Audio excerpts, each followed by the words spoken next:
Good morning, everyone.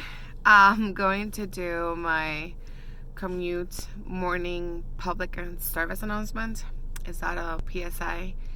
So I've been in the work that I do, I get to talk to a lot of different producers, distributors, and providers. And I have started to realize, which this is something that I learned when I was working at Sea Delight and later at Fair Trade, that in some of these companies, they don't have a dedicated sustainability director or a CSR person, or, they're just like generally people that are buying and selling fish.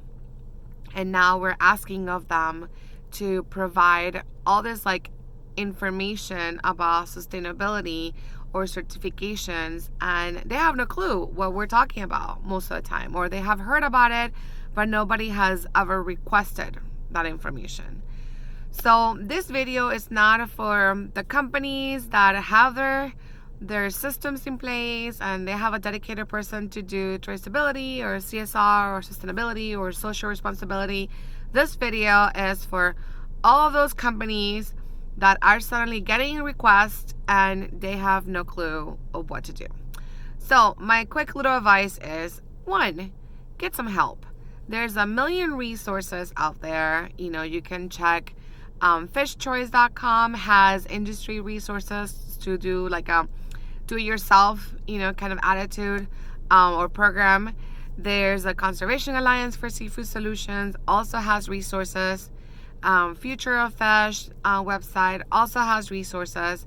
So you can most certainly go to these websites or, other provider websites and start learning about what is sustainability, what is responsible, what is certification, and then decide if certification is good for you.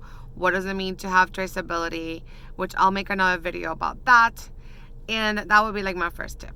If it becomes overwhelming, because seriously, sometimes it could be overwhelming. There's a lot of information, there's a lot of clutter, there's tons of white papers, and you don't have the time or the desire to read any of them, then I would suggest that you partner with either an organization or a consultant or somebody that can help you kind of go through all that and basically develop a strategy that works for you.